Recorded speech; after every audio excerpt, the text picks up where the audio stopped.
I tried as hard as I could to stay away from this industry, and it just like sucked me back in. And helping Indigenous people and like my passion for Indigenous rights activism is still just as strong as it was back then. But I think I'm approaching it from a different way now. I have a different way in through storytelling.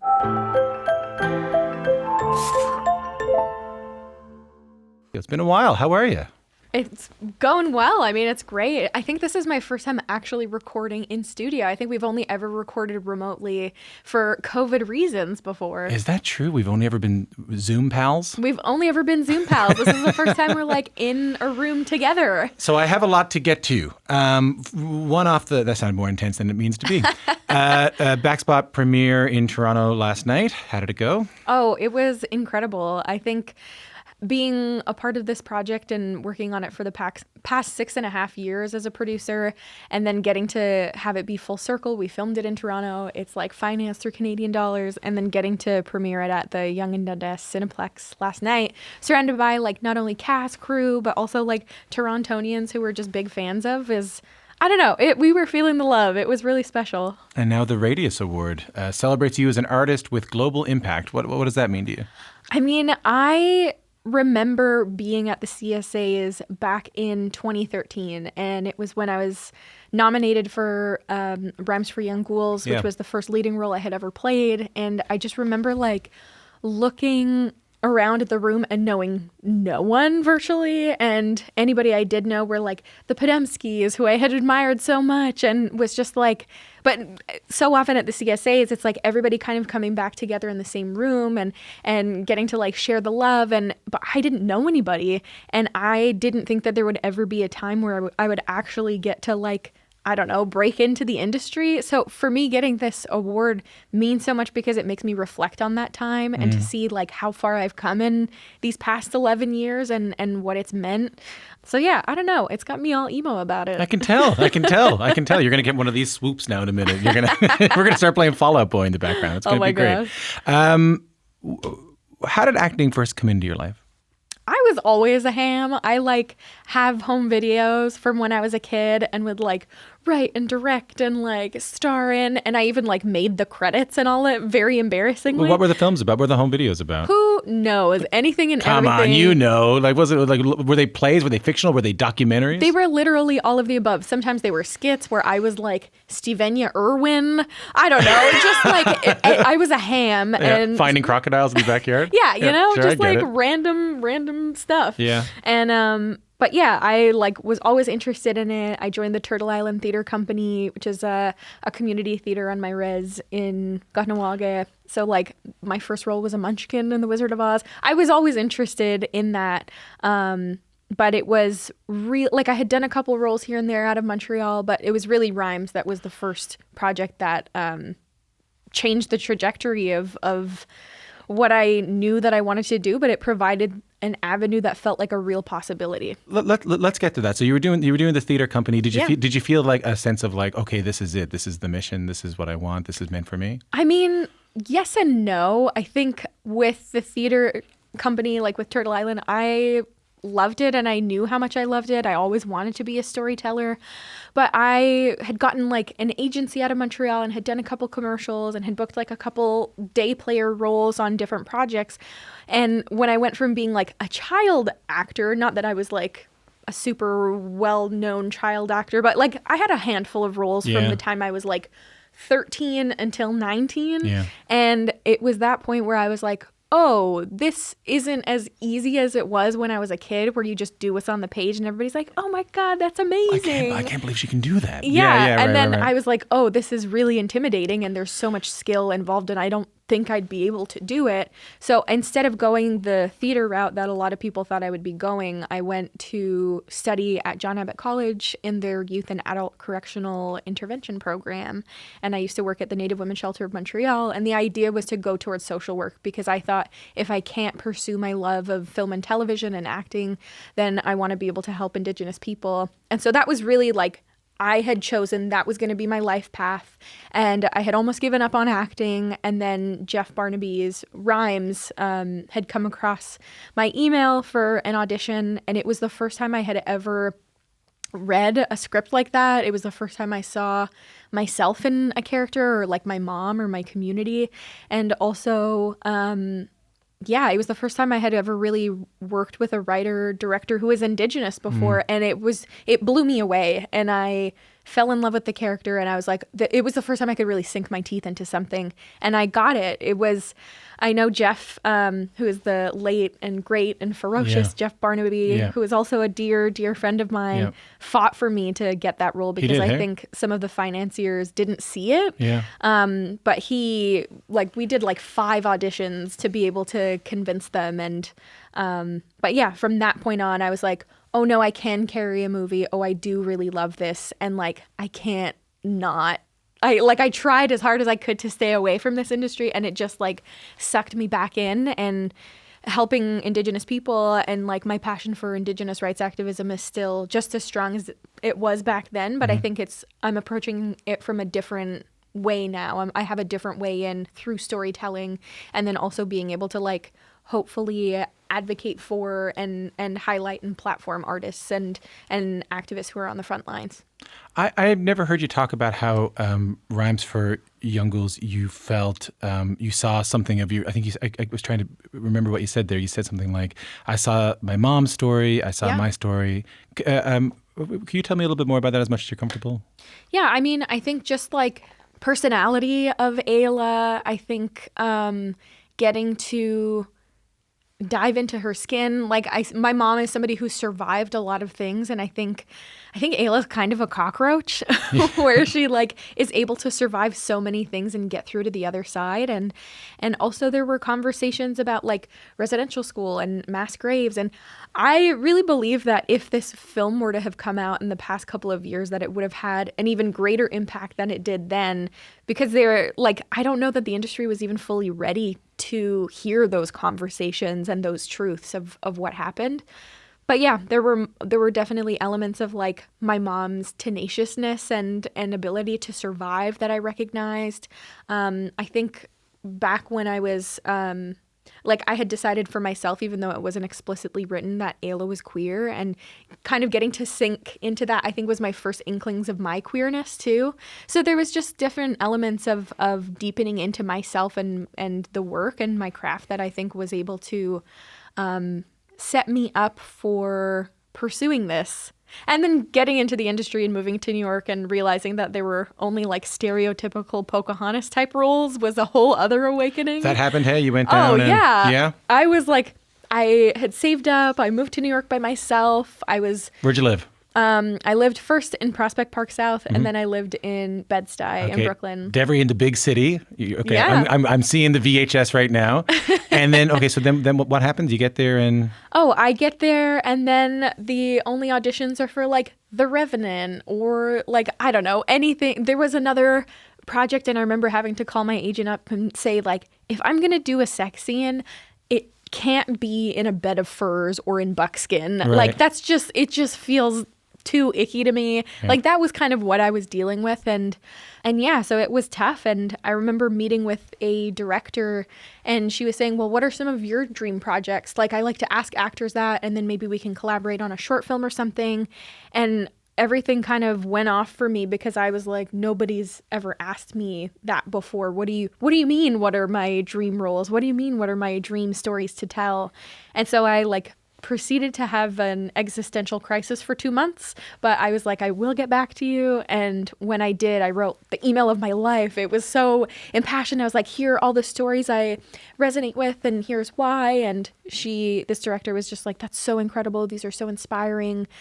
I am getting back into the family business of real estate, so good luck. You're kidding me. But it was seriously the kick in the ass that I needed to be able to be like, why am I waiting for this Jewish American New Yorker to tell stories from Kahnawake or stories about my identity and communities when I have a perfectly capable voice of my own? So that was when I first tried my hand at writing and directing, and I got a taste for the other side of the camera. And I quickly realized that I think I am a storyteller regardless of the medium, regardless on what side of the lens I'm on. But I definitely see myself shifting between all of those states, whether it's as an actor, producer, director, writer. It just depends on what is calling me, what position or role I'm being called to tell for that specific story. I understand. Writing the letter was ostensibly about letting this person know the kind of roles you want to do and what the kind of roles you don't want to do. But really what you were doing was writing to yourself. Really what you were doing inadvertently was writing, hey, this is what I want to do and this is what I should accept. Yeah, and figuring out my taste or what films especially resonated with me. And it was definitely that of figuring out who I was and what my voice was. But I mean, Devery, I got to know you. What was the first time you and I talked? Maybe one of Jeff's films? I can't remember. It was a long time ago. I mean, last time I think was for Canada Reads. Yeah, it was for Canada Reads. Yeah. It's been, I've been doing this job long enough, 8 years now, that I've started to see people who I spoke to in the early days have these changes in their careers and go on to these great successes. And it's been really interesting for me. Yeah. But it's been really amazing for you, man. The Reservation Dogs was massive. And so powerful and so good and so funny. And I can tell by the way you're smiling and laughing at me that it meant a lot to you too. Oh, totally. I mean, I still can't believe it happened. It was like a whirlwind of 3 years. But bittersweet that it's done. Yeah. And one that I'm really grateful for. And then you're in the Marvel universe now? I am twice, weirdly. Yeah. Did not anticipate that to happen. One for voicing Gordy in What If, which is the animated series, and then the other playing Bonnie in Echo. Does any of this give you... The reason I bring this up is not just like, hey, congratulations, you're doing great. How does that feel? But does it give you that sense of like, I have a voice and people are listening? I mean, slowly but surely, sure. I think I've always felt like I had a voice. I think that's part of growing up in Kahnawake and being raised very inherently political in the wake of the 1990 Oka crisis. And I don't know, Mohawk people are totally known for being docile and passive. And, yeah, of course. So no, I think I've always wanted to use my voice and felt called to do that. But just maybe now there's more people paying attention for the first time. It was the second part that I was more interested in, that I have a voice and people are listening. Yeah, which is wild. Honestly, with Res Dogs, it felt like whiplash having people give a shit about Native people for what felt like for the first time, because I've been so used to screaming into a void for so long and like challenging people and hoping people will listen. And now that they are, it's like, wait, what? When did this happen? But it's also incredible. And so it's kind of like recalibrating the weight distribution on how much you're pushing, and then instead getting to kind of like stand in place and share, and then having people receive that feels unlike anything I've experienced until very recently. My guest is the actor, producer, and director Devery Jacobs. I want to talk a little bit about Backspot. So this is the new film you starred in. Yes. Co-produced alongside a few producers, including Elliot Page. You play Riley, a gymnast who's fighting her way to a place on an elite cheer squad, fighting with the limitations of her body and mind and the social world. I didn't know this. You have a background in gymnastics. I do. I was a competitive gymnast for like over 10 years. How high up did you get? I was basically one level away from nationals. Wow. Yeah, so it was on the provincial level still. I remember people asking me growing up, oh, do you want to be in the Olympics? And I said, hell no, that is way too much work. I want to be an actor. What did your day look like as a young gymnast? I promise I'm building towards something. Yeah, I mean, I used to train for over 20 hours a week. It was 4 days a week I would go. I would wake up like super early to go to school in Montreal, like for high school. And it would be a bus from Kahnawake full of girls. I would go from school, then I would take the city bus to the West Island of Montreal Gymnastics swim gym, and then I would be there till, 9:30 at night, and then would drive back to the res and rinse and repeat. That's a tough life. It was a lot. Honestly, I'm like, I think I've been doing too much since day one. Yeah, right. And not to mention injuries, and not to mention, I mean, there are moments in this film where scenes in the locker room, you see all the injuries and bruises on everybody's bodies. I mean, so many people don't realize, but cheerleading is a brutal sport. It is like the highest rates of concussions for women in sports of like any sport. And people think of dancers, or they'll think of cheerleading as like fluffing pom-poms, rah, sis, boom, ba. Yeah, cheering on the male sports team or the basketball team, the male sport, which is the main event. But cheerleading, and specifically all-star cheerleading, they cheer on themselves. Like, they have such incredible athleticism. They're they do some crazy stunts. They combine gymnastics with like circus and acrobatics and dance, and they all have to make it look easy. And it's really brutal in terms of the physicality and the toll that it takes on these athletes' bodies. What specifically about this story was it that made it one you wanted to tell? Well, D.W. Watterson, who is the director, it's their first feature film, which is honestly wild because they're so assured in their voice. They're also a DJ and drummer and music producer. And so I knew it would be a very music forward production, and that they've come from music videos. And so combining that style with their ability to direct actors in the way that they do was immediately something that I was drawn to. We had worked together briefly before coming together on Backspot.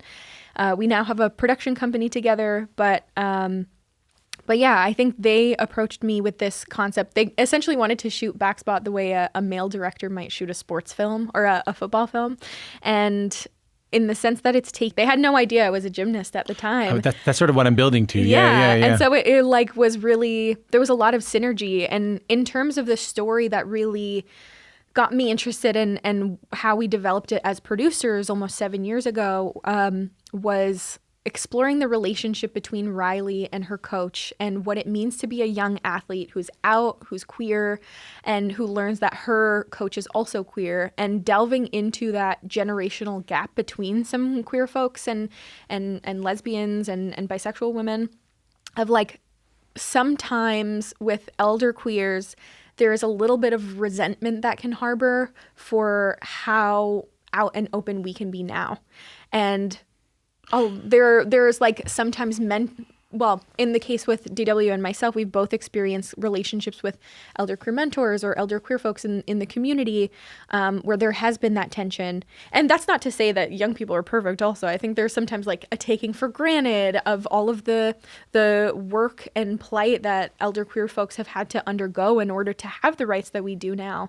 But that was really the seedlings of the root of Backspot that we wanted to expand upon. That tension between someone who lives so openly and someone lives so honestly and doesn't, I don't want to say gives no thought to it, but it's not the defining characteristic. It doesn't inform everything that they do necessarily in the narrative of the film. For sure.